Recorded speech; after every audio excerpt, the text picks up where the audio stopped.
ये छोड़ दी कोई।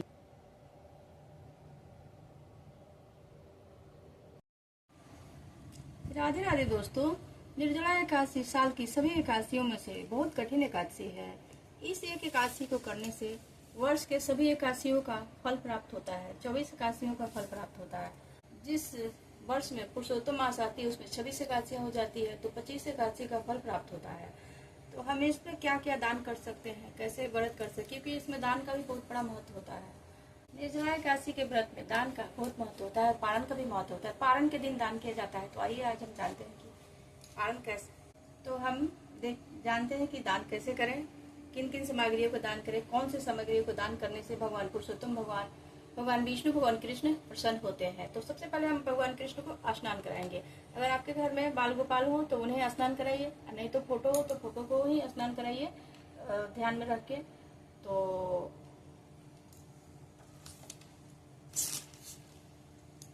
सबसे पहले लड्डू गोपाल को हम स्नान कराएंगे। सबसे पहले हम सादे जल से स्नान कराएंगे।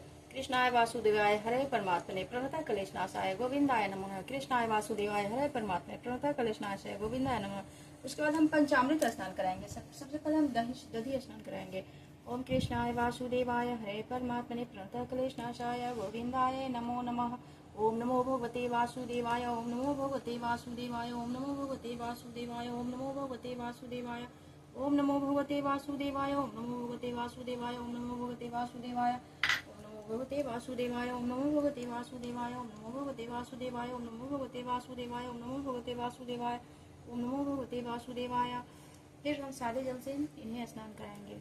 ओम नमो भगवते वासुदेवाय। ओम नमो भगवते वासुदेवाय। ओम नमो भगवते वासुदेवाय। ओम नमो भगवते वासुदेवाय। उसके बाद हम मधु स्नान कराएंगे।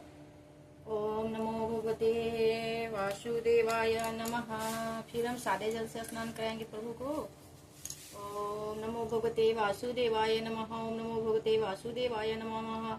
ओम नमो भगवते वासुदेवाय नमः। शक्कर से शक्कर स्नान कराएंगे।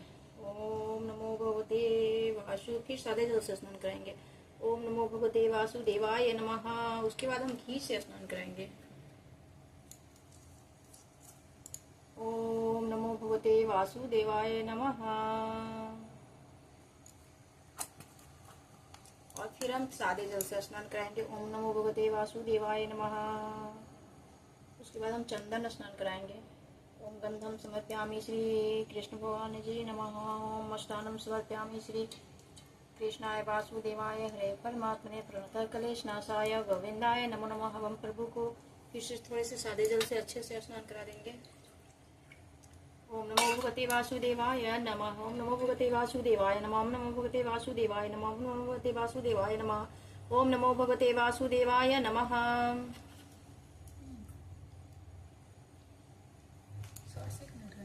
अब हम इन्हें अच्छे से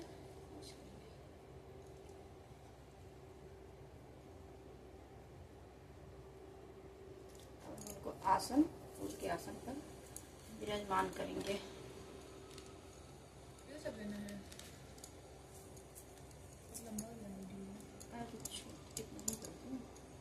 आसन पर विराजमान करेंगे। अब हम इनको वस्त्र पहनाएंगे। ओम वस्त्रम समर्पयामि।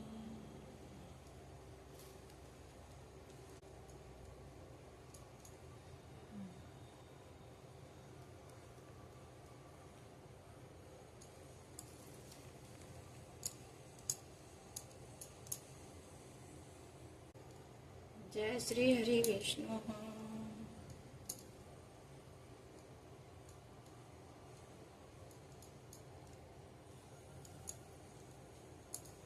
पुष्प अर्पित करेंगे।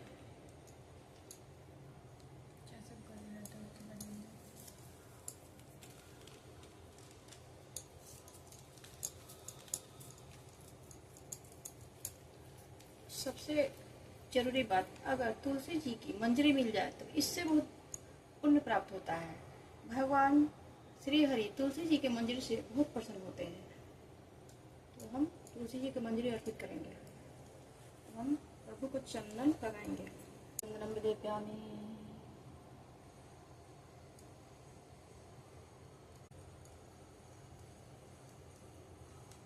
तो हम प्रभु को चंदन अर्पित करेंगे।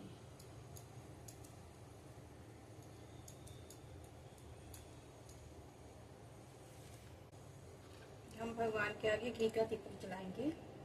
जो हमने पहले से घी का दीपक रखा है, हम घी का दीपक प्रभु के पास रखेंगे।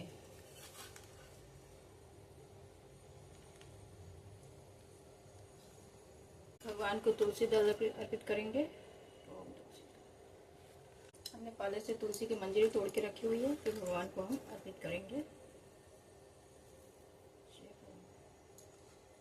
हम भगवान को आम का भोग लगाएंगे, क्योंकि पीली वस्तुओं का भोग बहुत पसंद है। फिर हम खीर का भोग लगाएंगे भगवान को।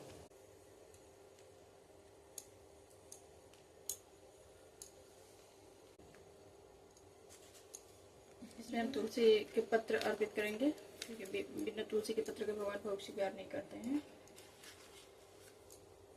हम भगवान से प्रार्थना करेंगे कि भगवान हमने जो एकादशी का व्रत का संकल्प लिया है उसे आप पूर्ण कीजिए। और भगवान के मंत्र ओम नमो भगवते वासुदेवाय या कृष्णाय वासुदेवाय, या आपको जो भी भगवान का मंत्र याद हो उस मंत्र का, श्री हरि ये भी होगा, या श्री राधे राधे, जो भी मंत्र याद हो उस मंत्र का जाप करें।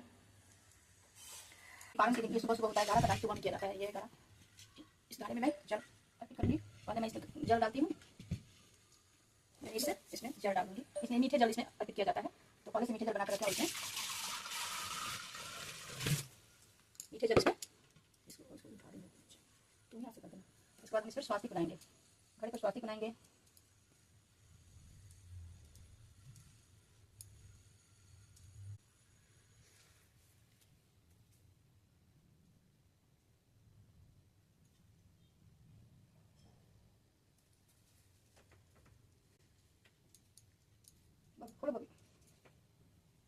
हमने घड़े में जल भर लिया। अब घड़े के जल को भी भगवान को बोलना है कि भगवान आप, मैंने जिस इस घड़े को दान कर रही हूँ, इस घड़े के दान से आप मुझे बहुत सागर से पार लगा दीजिएगा, मुझे अपने धाम में स्वीकार कर लीजिएगा। चाहिए ओम, जैसे सबसे पहले छू के करना चाहिए, ओम विष्णाय नमः, ओम ब्रह्मणाय नमः, ऐसा करके इसे छू देना चाहिए। क्योंकि ये पारण के दिन का होता है। सुबह सुबह पारण के दिन ऐसे सब पूजा करने के बाद आप ये सब कुछ दान करने के लिए पहले से ही रखें। उसके बाद पंखा का दान, इसको हम थोड़ा सा सिंदूर से भी, इसको हम सिंदूर से भी लगा देंगे।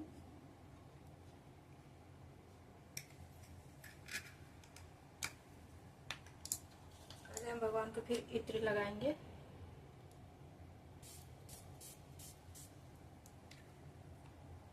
हम इसमें मौली को बांधे, मौली को जरूर बांधना चाहिए।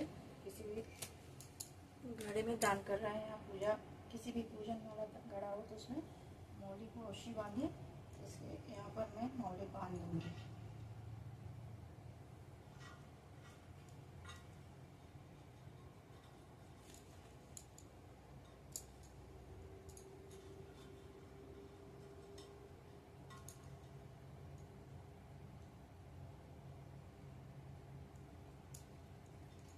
इसमें मौली बांध चुकी हूँ और इसमें जल भी भर दी हूँ। और ये है पंखा, ये पंखे का दान किया जाता है। निर्जला एकादशी में अवश्य करना चाहिए, क्योंकि गर्मी का दिन होता है। छाते का दान, मैं छाते मंगा के रखी हुई हूँ, छाते का दान करना चाहिए। फल का दान करना चाहिए, केले का, आम का, जो भी ऋतु फल है उसका दान करना चाहिए। जो भी आपके पास हो, चप्पल जूता का दान करना चाहिए। जल से भरा घड़ा दान करना चाहिए। ये है चप्पल, ये चप्पल का दान करना चाहिए। और ये है घड़ा मेरा, मैं दिखाती हूँ। ये घड़ा क्योंकि इसमें जल भर भी भारी हो गया है। ये दाल वाला जो गड़ा है इसे दान करना चाहिए ताकि जहाँ भी जाएंगे इसमें। पंखा का दान, पंखा हो गया, पंखा दान करना चाहिए।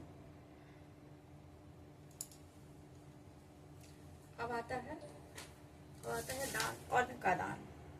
अब ये हो गया अन्न, ये है वस्त्र, हल्दी। आप जो भी अपने इच्छा अनुसार, ड्राई फ्रूट्स, ये साबुन, सरफ, जो भी इच्छा अनुसार। सेंधा नमक का दान तो अवश्य करनी चाहिए। आप दक्षिणा के रूप में दक्षिणा भी अवश्य रखनी चाहिए, क्योंकि दक्षिणा के बिना कोई भी पूजा सफल नहीं होता है।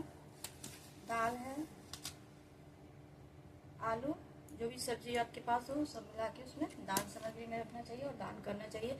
दान करने का मंत्र है विष्णुनाय नमः, ब्रह्मणाय नमः। सब कुछ छूते जाइए और विष्णुनाय नमः पहले, उसके बाद ब्रह्मणाय नमः बोलते जाइए। जो भी फल है मेरे पास, मैंने आम भी बहुत रखे हैं। और आम का शरबत दान करना चाहिए। घड़े में जो मीठे शरबत जो भी हो दान कर, लेकिन आम का शरबत शास्त्र में बताया गया है। पद्म पुराण में वर्णित है कि आम के फल का शरबत बना के दान करने का विधान है। तो अभी तो आम का सीजन है, तो मैं भी आम रखी हुई दान करने के लिए, और बहुत सारे आम का मैंने जूस बना के शरबत बनाया है। शरबत बना के मैंने घड़े में डाल दिया है, तो दान करना चाहिए। और ये सब कुछ दान करना चाहिए एकादशी के व्रत में। उसके बाद पारण के समय हाथ में थोड़ी सी गंगाजल लेकर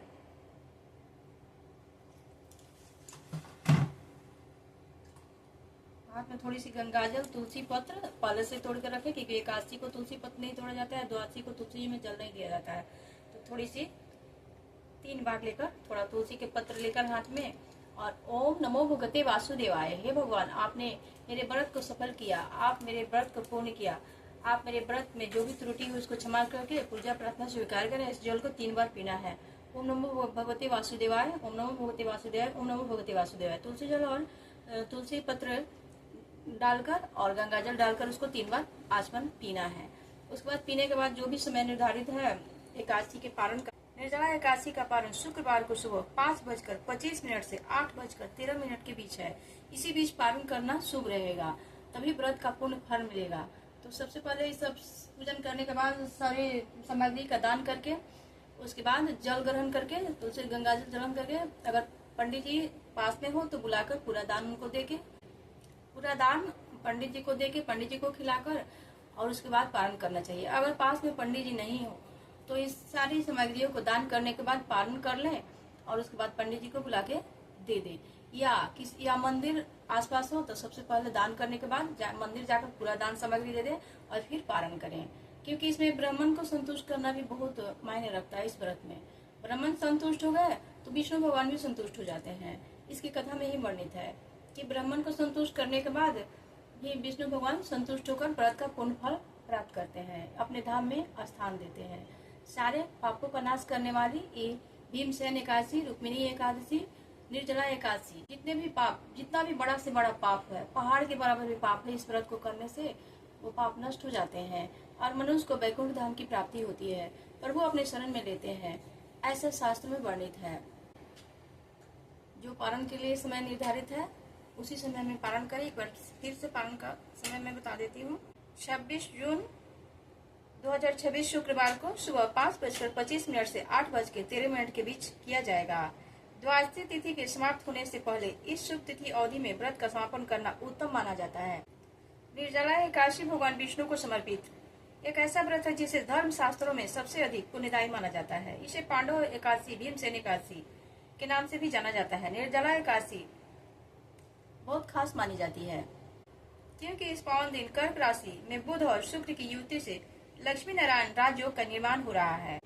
निर्जला एकादशी का व्रत का पारण द्वादशी तिथि में करना अत्यधिक शुभ आवश्यक माना जाता है, क्योंकि यही व्रत का अंतिम और सबसे महत्वपूर्ण चरण होता है। पारण का अर्थ है व्रत का विधि पूर्वक समापन करना।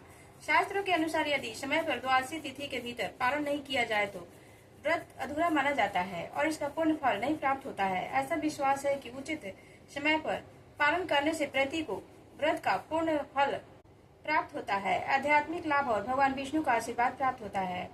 निर्जला एकादशी का व्रत रखने वाले श्रद्धालु 26 जून को सुबह में 5:25 से 8:13 के बीच पालन कर सकते हैं। धार्मिक मान्यताओं के अनुसार द्वादशी तिथि के दौरान सुबह के समय व्रत खोलना सबसे शुभ और फलदायी माना जाता है, इसलिए भक्तों को निर्धारित समय के अंदर पालन कर लेना चाहिए। निर्जला एकादशी में घड़ा का दान अत्यधिक शुभ माना गया है, इसलिए आप लोग भी इस एकादशी में घड़ा का दान अवश्य करें। मीठे जल से भरा घड़ा का दान अवश्य करना चाहिए।